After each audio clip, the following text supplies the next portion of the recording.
de Fabian Cancellara. Juste derrière, à 27 secondes, voilà le duo avec celui qui vient d'arriver. C'est Michael Scher, le Suisse, qui demande le relais à Stuart O'Grady. 40 ans, un des anciens de ce peloton avec Jens Voigt, O'Grady, Voigt, deux coureurs qui ont été sous la coupe de Roger Leget, notre consultant aujourd'hui. Roger, je voudrais vous dire, parce que Jean-Luc Sabatier, c'est tout. Jean-Luc Sabatier, c'est l'homme qui fait notre base de données du côté de Pau. Eh bien, Jean-Luc me dit, vous avez terminé 54e en 1974. Bon, il précise, c'est moins sympa, à 30 minutes du leader, enfin du vainqueur, Roger de Vlaminck. Puisque vous ne saviez pas, voilà, il a donné une précision et nous on aime les précisions, ça n'a pas d'importance. Vous avez gagné comme directeur sportif. Alors qu'on rentre sur le secteur pavé numéro 14, secteur difficile, long de 2200 mètres, ils ne sont pas si loin que ça. Michael Scher et Stuart O'Grady, qui est né dans une famille où on aime le vélo puisque son papa représentait l'Australie méridionale, que ce soit sur route ou sur piste. Son oncle a été membre de l'équipe australienne lors des Jeux Olympiques d'été de 1964. Nelson Montfort nous dirait, c'était à Tokyo. Stuart O'Grady qui a débuté par la piste comme beaucoup d'Australiens. Il a été, on s'en rappelle, médaillé d'argent lors de la poursuite par équipe. C'était en 1992, Jeux Olympiques de Barcelone. Et en 1996, à Atlanta, il avait obtenu 2 médailles de bronze, Stuart O'Grady, la course au point et la poursuite par équipe. Et Roger Leget l'avait engagé dans l'équipe Gann en 1995 pour son premier contrat professionnel. Eh bien, il est toujours là et il est quasiment à l'avant. En tout cas, il a été l'un des instigateurs de l'échappée qui restera, quoi qu'il arrive, l'échappée du jour dans ce Paris-Roubaix qui prend de la hauteur. Et le temps passe, on se retrouve à 70 km de l'arrivée, et bon, 2 coureurs par-ci, 3 coureurs par-là, et cette équipe Radio Shack qui toujours gère le temps des échappées. Et pour l'instant, les grands leaders ne se sont pas découverts. Et je pense que tout le monde attend l'attaque de Cancellara. Je ne suis pas si sûr qu'on verra si les autres leaders vont se découvrir avant Cancellara. C'est vrai que c'est un peu la question de ce final.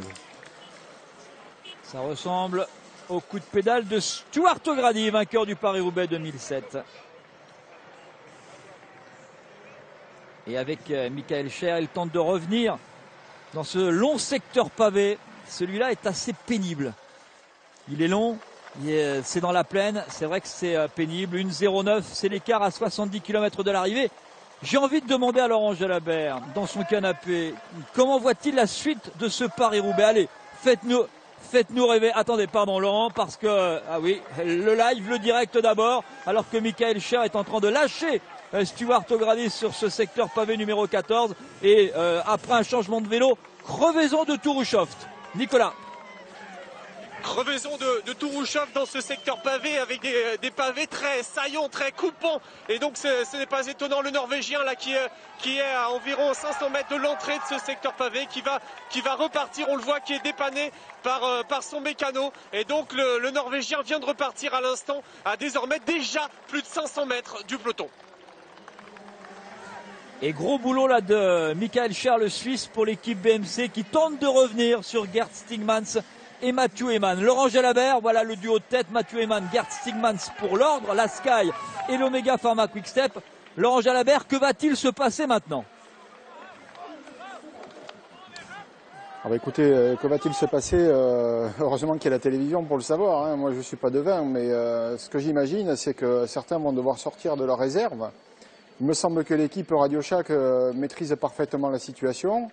J'ai remarqué après la trouée d'Armbert qu'il n'y avait plus que 2 coéquipiers à côté de Cancellara. Le peloton était d'environ 60 unités.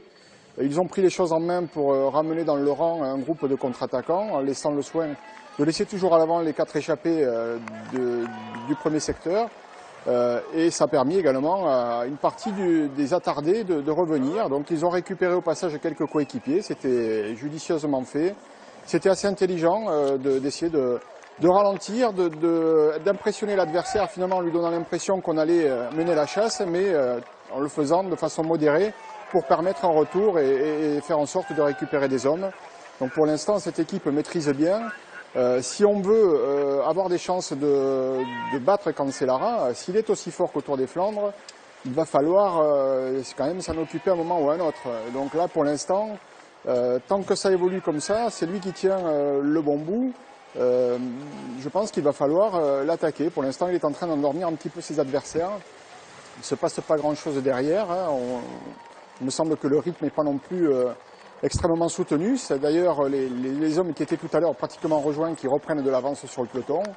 Donc voilà, je pense qu'il faudrait anticiper sur le démarrage. Je vous ai écouté dire, Cancellara, beaucoup attendent de le suivre tout à l'heure.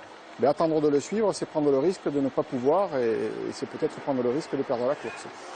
C'est évident que maintenant, comme personne s'est découvert de ces challengers, s'ils attendent l'attaque, il est clair qu'ils vont avoir beaucoup de mal peut-être, ou alors c'est vraiment pour une place sur le podium. Et donc s'ils veulent gagner Paris-Roubaix, c'est maintenant dans les 30 prochains kilomètres où il faudra effectivement anticiper. Sinon, ça sera un match avec lui. Fabian Cancellara aurait-il chanté une berceuse au peloton aujourd'hui? C'est la question que l'on peut se poser. Mais il reste encore beaucoup de secteurs pavés. Il reste 67 km 600. Le point sur la course. 2 hommes en tête.